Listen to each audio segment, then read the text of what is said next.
So today we're going to talk a little bit about ethics and combine a series of ideas from many revolutionary thinkers from the origins of history of psychology and modern day quandaries that the average person might interact with. So let's put this all in a metaphor. You have this plane right here, right? And then you have a doorway in this plane. Here's a little door, here's a handle, and here's a person, and here's another. Bear with me here. So when you are in this room, say this is inside and this is outside. This is a doorway, okay? This door is open and this is the doorway. So one person is inside, one person is outside. These two people are in different spaces. Space 1, space 2. And inside and outside, whatever. Say this door is open though, and it's just a doorway. It's a structure, not a closed door. So it's permeable. You can come in, come out. So person 1 over here, let's call this person Brandon, okay? So Brandon over here wants to live in this inside space. And Brandon invites his friend Mark to come inside. So Brandon's like, "Hey, come inside." I don't know whether this is a thought bubble, maybe it should be a dialogue bubble. Mark's like, "Okay." And Mark comes inside. Now Mark is inside the same room as Brandon, or the same space at least. So they are in the inside, Mark and Brandon, and they've gone through this permeable space, and now Mark has left the outside to join Brandon. Okay, so two friends inside. How is this philosophy? How is this anything? Well, these people can saunter on over through the space and both exist outside. Revolutionary, right? But what if, and now to make this a little more interesting, what if this permeable area is occupied by one person? So say Brandon decides to stand in the doorway. And now, this inside area that Brandon has left to walk to said doorway is now vacant. And Mark is still over here, outside, chilling. And as a result, Mark, who is outside, can't pass through to get inside because Brandon is occupying the doorway. He's occupying the space.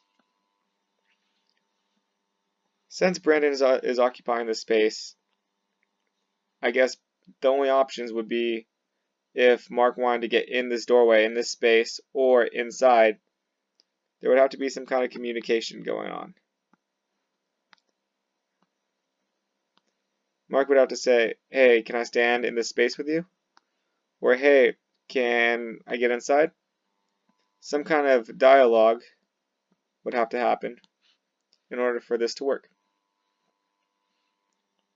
So, in this instance, you understand that two things can't exist at the same time. You need to make some choices. Like, it's a difficult interaction, but let's take an example to make it more concrete and less abstract. In life, we all have a process, and this process is often compared to an outcome. So you have a process and an outcome, and it's usually seen as sort of a duality. So do you say I spend 20 minutes studying for a final, and you spend 2 hours studying for the same final, and we both get A's. Okay, so Does a process matter? Does a process matter if the outcome is equal? A is equal to A. Well, existentialism, you might get a little hung up on the idea and the basic premises behind it.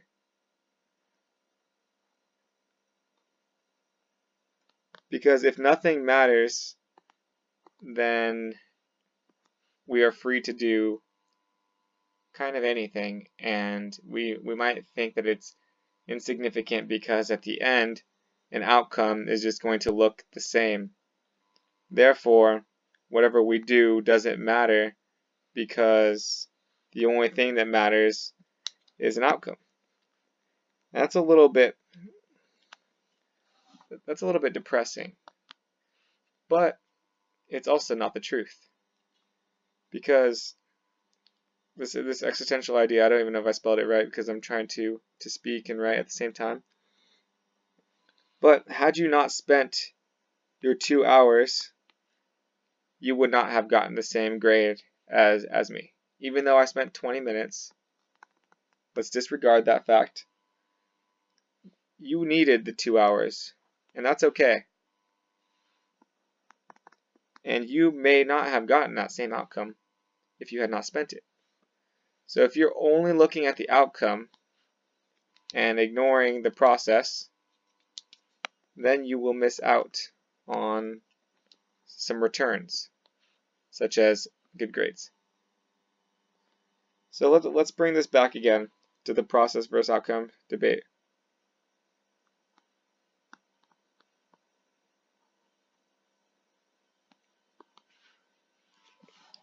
Another debate that mirrors the process versus outcome that's pretty relatable is living in the present versus living in the future.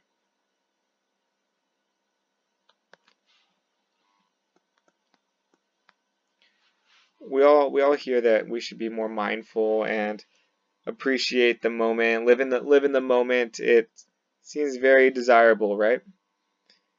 And living in the future, there's a lot of problems with that. So we're going to look at these two quandaries and figure some things out. We've already determined here that process has some value as well, because these returns, these outcomes, become unattainable or less secure if you are careless and disregard this process. So we know that this is inherently important over here. And we also are told that the present is more valuable than the future. Well, let's look at the present and the future debate a little bit closer. Live in the moment, live for the present, because the future will never exist. You will never live to see the future. My goodness, this was explained to me much more eloquently moments ago. A good friend of mine says, don't worry about the future because you'll never live to see the future, or something like that. And it seemed inherently wrong at first because of course I'm going to live to see the future. Just as I finished that sentence there, I had lived to see the future. But what was so beautiful about it is the future is never guaranteed, and you will never live to see it because it's unknown. Future is always unknown, and what you do in the present over here, what this person does in the present, shapes their future. You guessed it. So this beautiful future, I don't know why the sun represents the future, but the actions of today determine the consequences of tomorrow. You might have heard something like that before, or maybe I'm paraphrasing, but it's totally true. And it's beautiful because it directly contrasts a theory that I'm pretty I'm not one to dwell on external appearances. that I'm pretty set on. I love the idea of existentialism. It all makes sense. It's all inherent. To me, it's very cogent.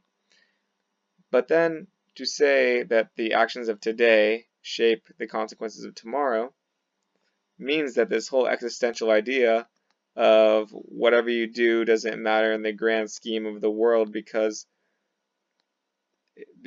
in the end, I guess I might get roasted on this a little later, but existentialism sounds pretty outcome driven. It says that these outcomes are going to be the same anyways, so why does this process really matter? In a sense.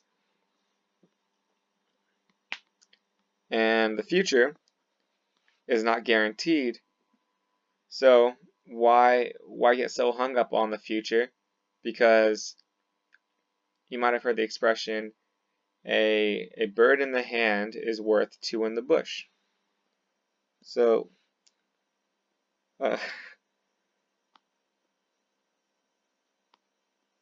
yes, that's a bird. A bird in the hand is worth two in the bush. Is worth more than two in the bush. So you want what you have immediately because it's in your hand. It's guaranteed. It has security. It is present. And this future is a possible outcome that you may or may not obtain. These birds over here are all a possibility of something that you could get, rather than something that, hey, I have this now, I'm going to take it. It makes sense to me, it's a good idea. So, a bird in the hand is worth two in the bush sounds like a good premise and syllogism, but let's dissect that a little bit further, because what you do today shapes your tomorrow. The actions of today shape your future. So if you are busy looking for the best life possible, let's put this little rainbow, and that is kind of what we're all doing. We're all looking to shape our lives, and we all want two things. Number one is meaning, and number two is happiness. And with meaning, it's kind of synonymous for purpose. We want purpose and meaning, and we want happiness. So with these two things that we seek for, brings up another debate. Individuals, since historical times, okay, so let's go back to Aristotle and Plato, of course, and Socrates. Mainly Aristotle, but of course shaped by the former. They had the debate of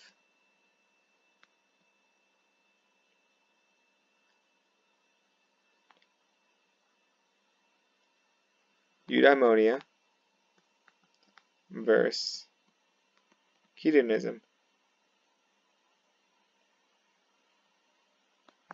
So a eudaimonic life, eudaimonia, is about chasing, go back to here,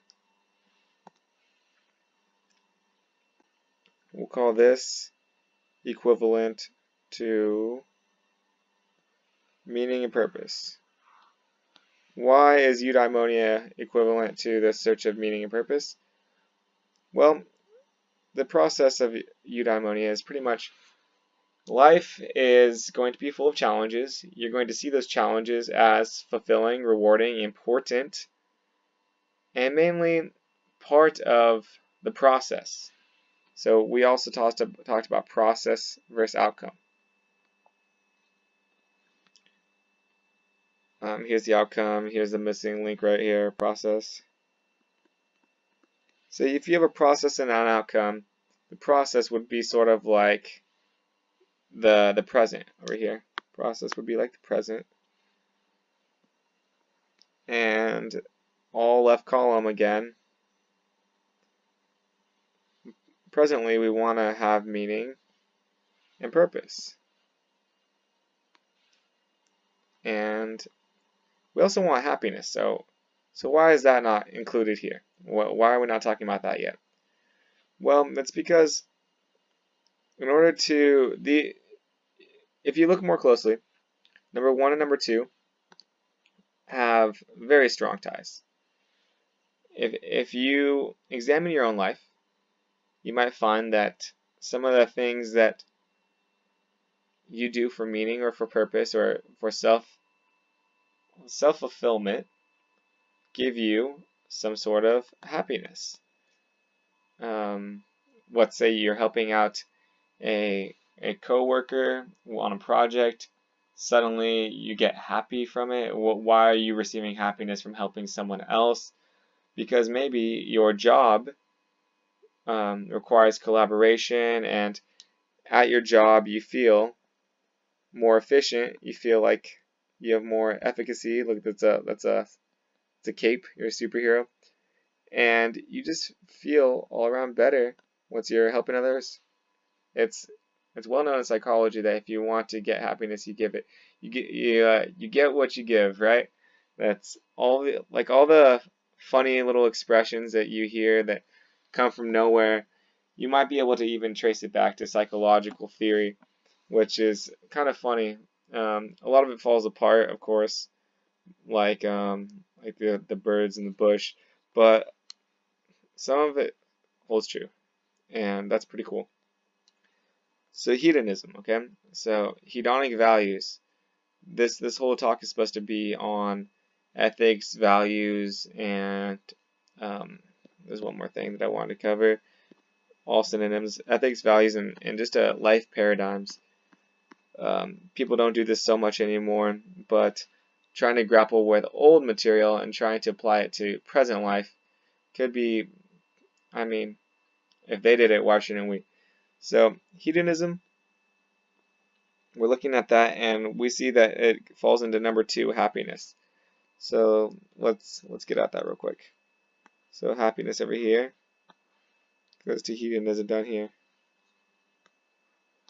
Okay, clearly a beautiful illustration. I will put a diagram where it's all drawn out at some other time, and neatly and organized and actually thought out rather than on the fly.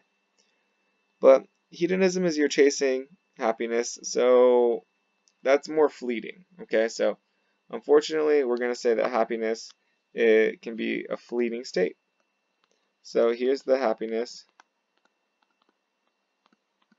but we are talking about how fleeting it could be, meaning that if you give me $100 today,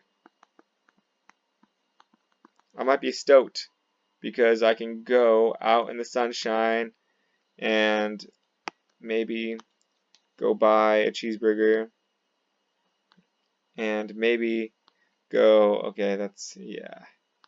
And then maybe also go see, go to a drive-in movie theater, old timesy. Maybe after that, take the PCH home, Pacific Coast Highway, see some nice night stars, and then go to a diner. And at the diner, I might be able to order some more cheeseburgers or maybe some cheesecake. Who knows? Whatever your $100 budget will allow you in this day. Let's say, since we're making this video, 5/21/18. Let's say that you spend your $100, poof, it's gone, now what? This whole idea of I'm stoked I had money and I had a great day. I did X, Y, Z, A, B, C, did it, done that again. Well, what happens when that day is over? Well, that's why we are talking about the fleetingness of happiness.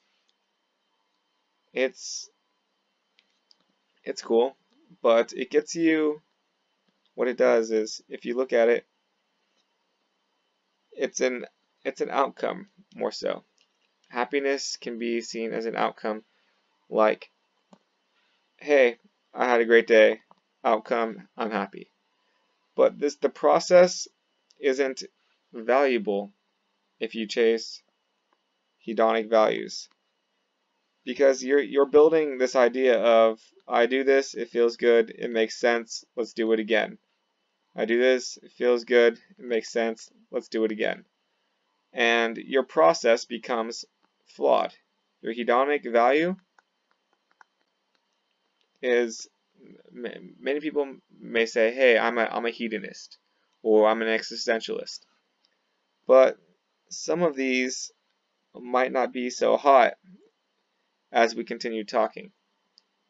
I might still claim myself to be an existentialist even after this video, but the more I look at it, and I'm glad that I was able to come to some of these realizations today, it doesn't seem like a long-term formula for something that I want to live. So eudaimonia would be more appreciative of the process over here.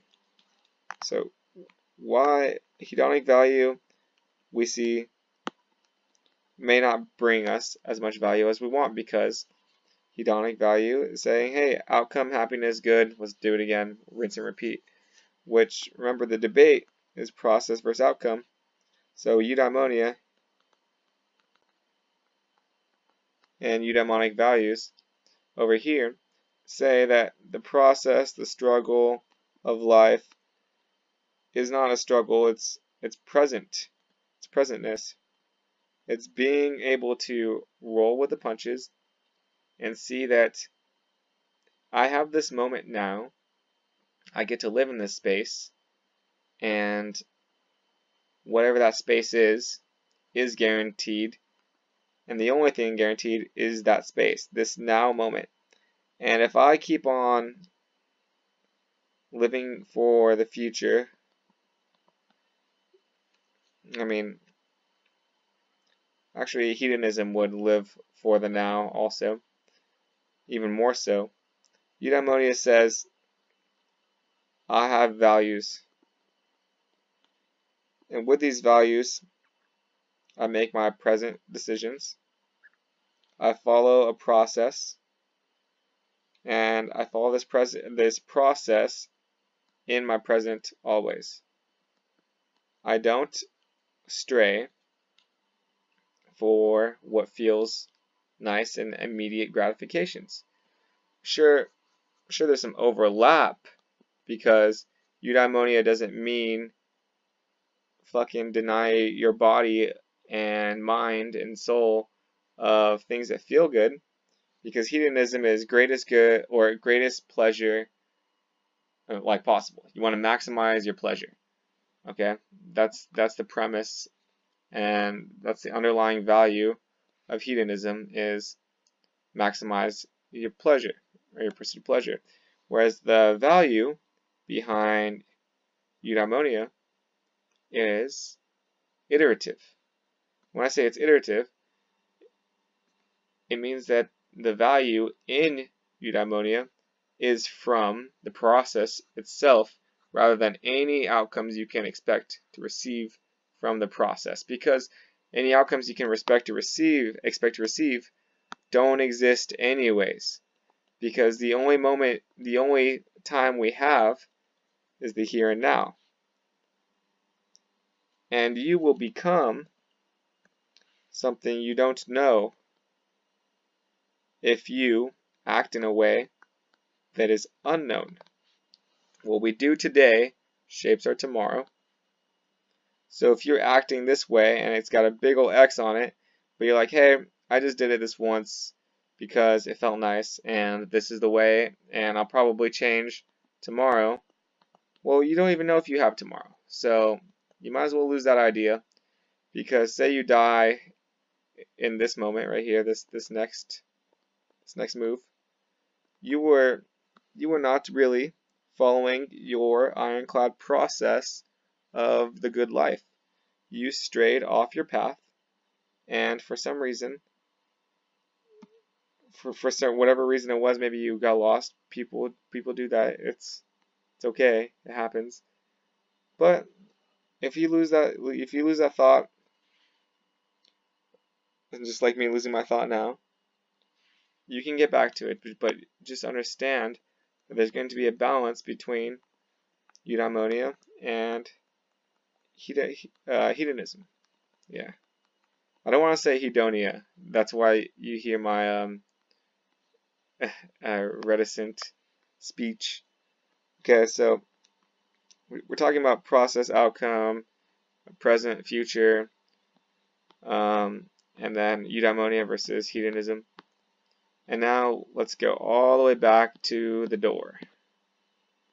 So with this door, say you get into a relationship with someone, and that means you inherently are including them. Say Brandon gets in a relationship, you're including them in your process.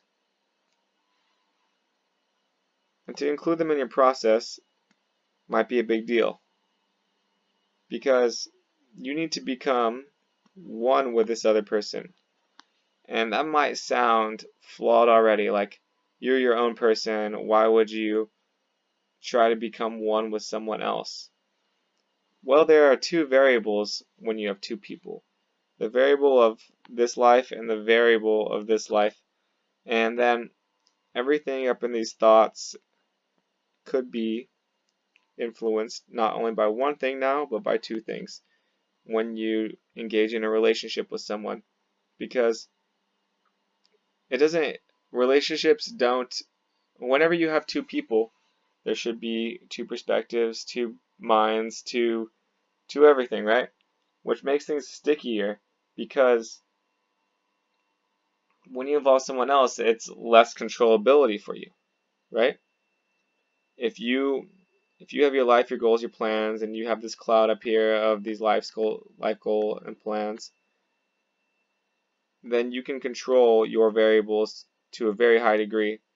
But when you put someone else in this road with you, and you're trying to share a space with them, like we talked about in the beginning, it makes it trickier if their variables are different from yours. So that's why it would be helpful to explain what space you're in, what position you're in, to the other person, and let them know about your process before and during and continually during your relationship. And if you don't, then you are going to have two variables, and your thoughts, ideas, aspirations, dreams, whatever it may be complicated by the external variable of the second person, where if you instead were to be honest, open, and communicate with the other person, and yes, honest, open, and communicate are another point and another theme of this, then you have a higher success of going to where you want to go. And if that person needs to go in your life, then that person needs to go in your life, because they are not with the process somehow, some way. So include people in your life that are going to be winners with you, and who are going to share the same vision as you. The same vision and values are important. And this is all part of your process, because you seek meaning and fulfillment.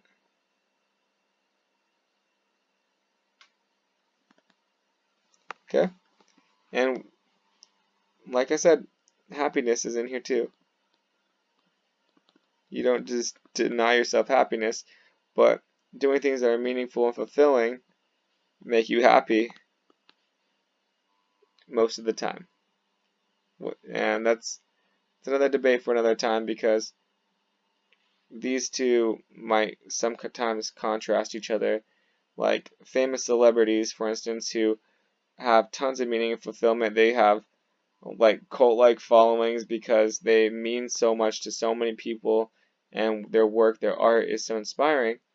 But then their happiness may be all a facade, and many of them even take their own lives because they have no happiness. It doesn't bring them happiness or somehow, and it's kind of it's interesting, because you would think that all the people they touch and all the inspiration they bring would be highly meaningful, and sure it is, but it doesn't mean they're happy, but it doesn't mean they identify with it so much. And then you may have someone with no meaning and fulfillment, but all the happiness.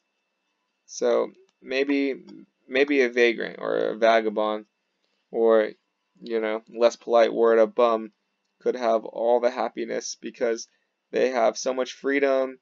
They could do whatever they want. They could probably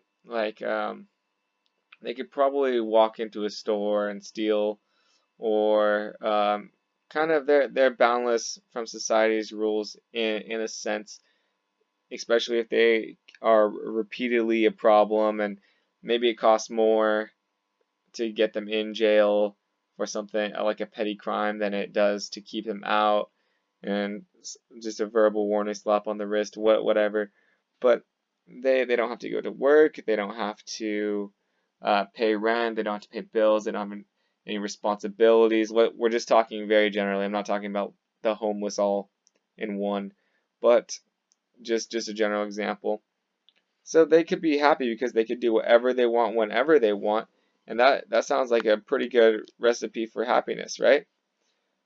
Being able to do whatever you want whenever you want. That's sort of like retirement in the more traditional societal, socially accepted model that we are culturally conditioned into. So homelessness, retirement, whatever you want to call it, all the freedom to do whatever you want on a dime brings you happiness. But does it? Because that's the excess example where there is no meaning or fulfillment, because they sort of aren't doing anything for anyone other than themselves in this example. So this bum, do you think that bums or vagrants are happy even though they have all the makings of happiness? Well, it doesn't seem like it. Like just like the celebrity who has all the meaning and the fulfillment, touching millions, is sad, even though they have this at the extreme level. And just like the vagrant who has this at the extreme level, you get both individuals. Very sad. So this is a balance, and I know I said another video for another time, but oops. So this doorway example, in closing, you need to communicate your vision, your path, your process, and not be deceiving, because one person's on the inside and one person's on the outside, and you can't exist in two places at once.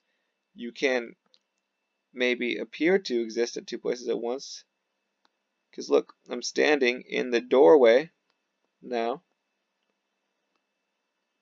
and you may see me. And since if you look at my head from a dorsal view,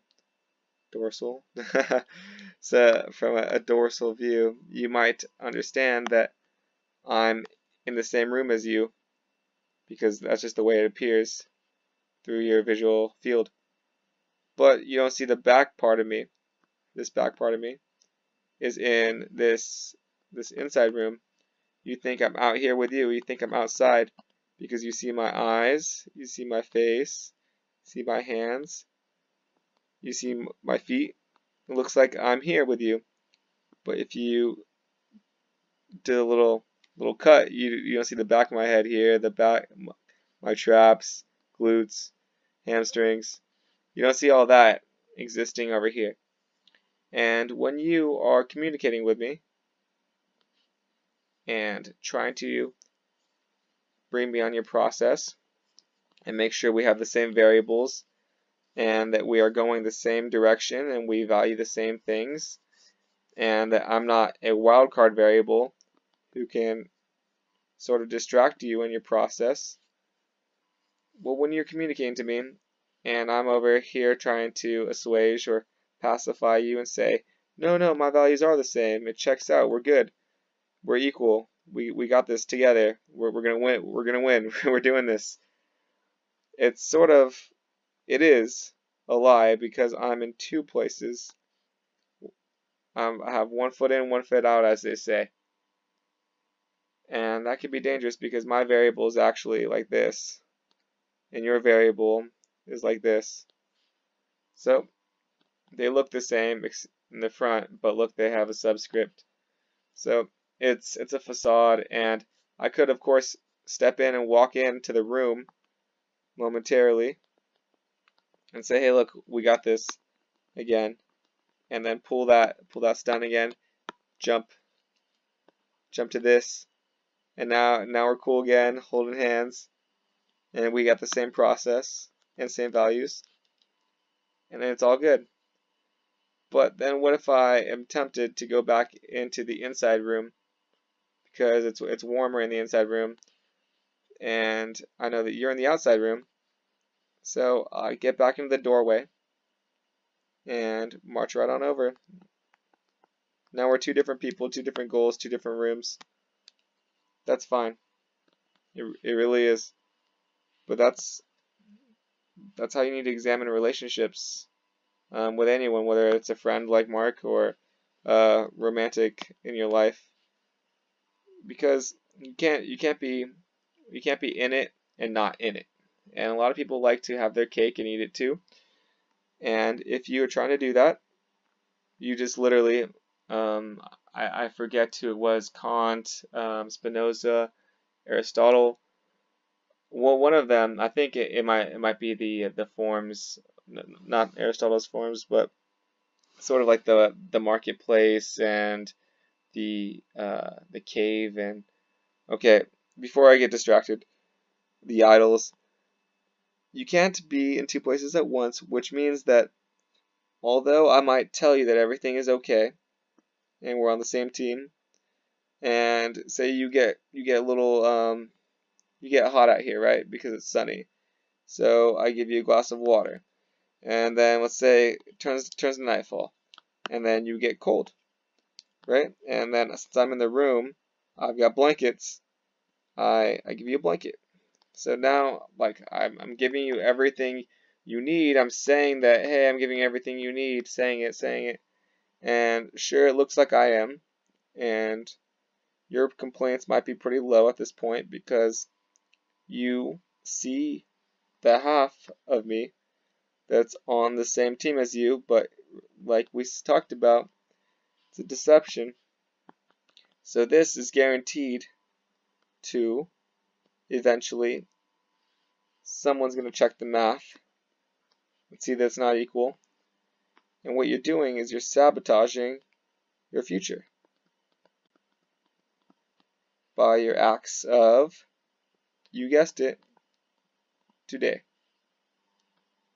So you sabotage your future by your acts of today, even though you get all the benefits of being in two places at once, because you get the cool temperature of the inside room and you get the nice sun from the outside room, and you're just standing in the doorway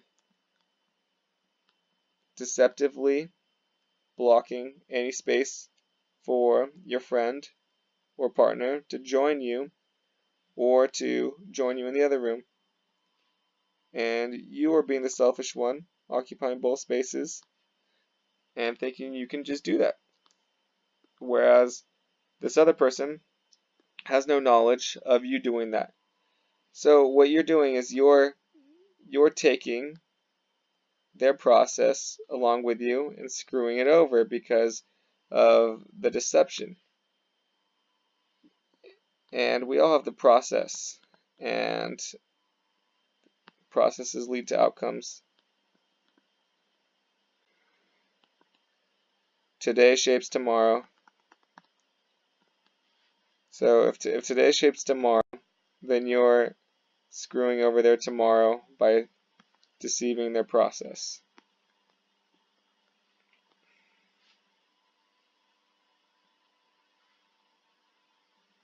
Okay, hope that made sense.